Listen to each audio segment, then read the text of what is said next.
Hello guys, आपका बहुत बहुत स्वागत है हमारे यूट्यूब चैनल पर। आज की वीडियो में हम लोग बात करने वाले हैं AKTU 2014, 15, 16, 18 और 22 में पूछे गए डिजिटल इलेक्ट्रॉनिक्स के अंदर एक बहुत ही इंपॉर्टेंट टॉपिक और बहुत ही इंपॉर्टेंट क्वेश्चन के बारे में।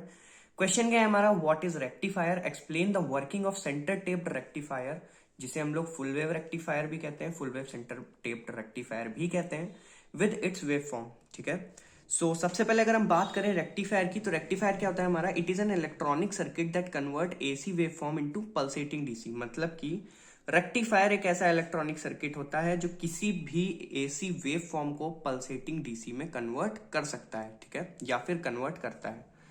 फॉर एग्जाम्पल यहाँ पे हम लोगों ने डायग्रामेटिक रिप्रेजेंटेशन लिया हुआ है रेक्टिफायर का। क्या करता है ये, अल्टरनेट करंट इससे जब भी रेक्टिफायर से पास होगी या रेक्टिफायर सर्किट से पास होगी तो वो पल्सेटिंग डीसी में कन्वर्ट हो जाएगी। ये जो आपको पल्सेटिंग करंट दिख रही है ये हमारी पल्सेटिंग डीसी है, और ये जो सीधी लाइन दिख रही है हमारी डायरेक्ट करंट है।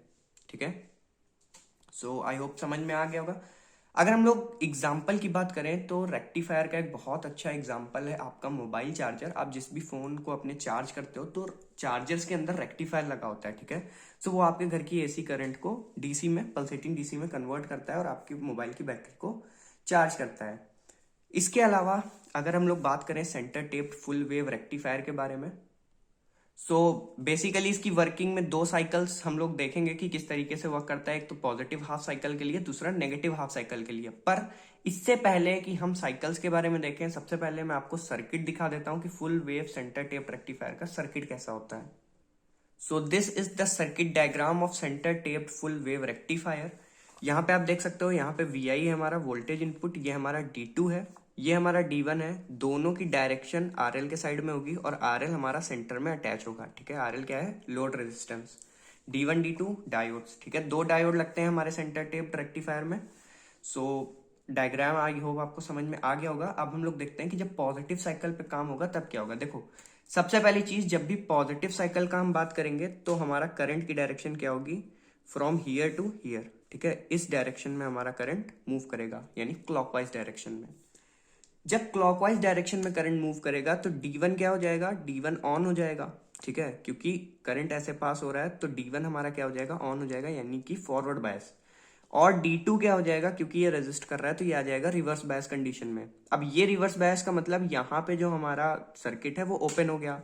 यहाँ पे सर्किट ओपन हो गया मतलब जितना भी VI यहाँ से रिसीव हुआ है वो सारा VI कहाँ पे आ गया, RL के पास। ठीक है, तो RL पे हमें V0 कितना मिल जाएगा, VI। सेम वही चीज यहाँ पे लिखी भी हुई है। जब भी हम पॉजिटिव हाफ साइकिल की बात करेंगे, D1 हमारा forward bias, D2 reverse bias, V0 is equals to VI। मैंने आपको बता दिया है कैसे हुआ ये। अब हम नेगेटिव हाफ साइकिल की बात करते हैं।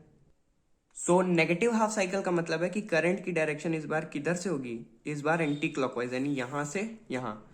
तो क्या होगा, तो हमारा D2 जो है वो हमारा फॉरवर्ड बायस हो जाएगा, यानी कि करंट यहां से पास होगी, इधर जाएगी और इधर जाएगी। लेकिन यहां पे क्या होगा, अब क्योंकि D1 रिवर्स बायस हो जाएगा। ठीक है, जब करंट इधर से जाएगी तो D1 रिवर्स बायस हो जाएगा। अब ये रिवर्स बायस यानी कि यहाँ पे सर्किट ओपन, यानी जितना भी VI रिसीव होगा वो RL पे होगा। तो इसका मतलब अगेन हमारे पास V0 क्या आया, V0 आया प्लस का VI। ठीक है, दोनों ही केस में पॉजिटिव आउटपुट आ रहा है और टोटल जितना हमने इनपुट दिया है उतना ही आउटपुट आ रहा है। वही चीज वहां पे लिखी भी हुई है। As you can see here, for negative half cycle D1 is reverse bias, जैसा कि मैंने आपको दिखा दिया। D2 हमारा फॉरवर्ड बायस हो जाएगा और V0 अगेन VI हो जाएगा, since direction of current is same for RL।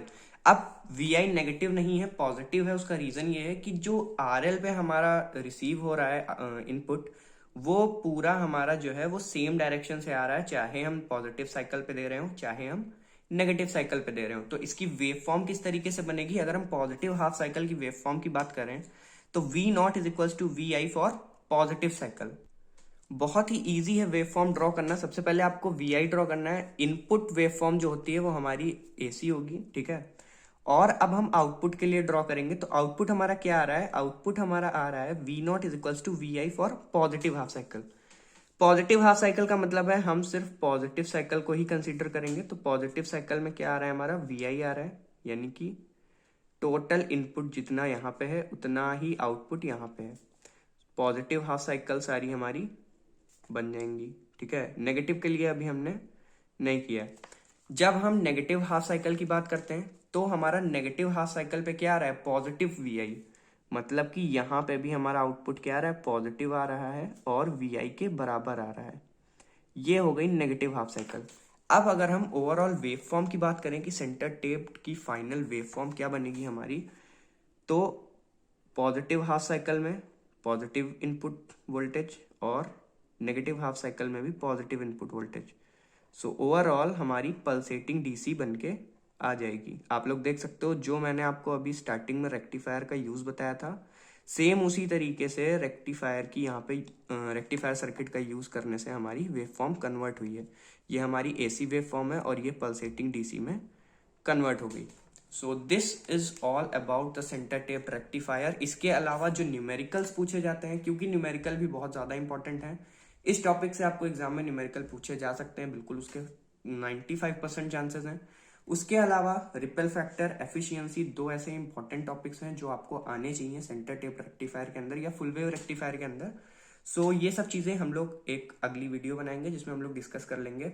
एक बात और, अगर आपने ब्रिज रेक्टिफायर की वीडियो नहीं देखी है तो डिस्क्रिप्शन बॉक्स में प्लेलिस्ट का लिंक है, आप वहां जाके देख सकते हो। ब्रिज रेक्टिफायर भी एक बहुत इंपॉर्टेंट टॉपिक है, आप इसको एक बार छोड़ सकते हो बट उसको बिल्कुल मत छोड़ना, एग्जाम में मैक्सिमम टाइम ब्रिज रेक्टिफायर पूछा जाता है, ठीक है। सो आई होप वीडियो आपको समझ आ गई होगी एंड प्लेलिस्ट में आप विजिट करोगे तो वहाँ काफी सारे प्रीवियस ईयर के क्वेश्चन हम लोगों ने ऑलरेडी डिस्कस कर रखे हैं। Thank you so much for watching the video, all the very best for the exams.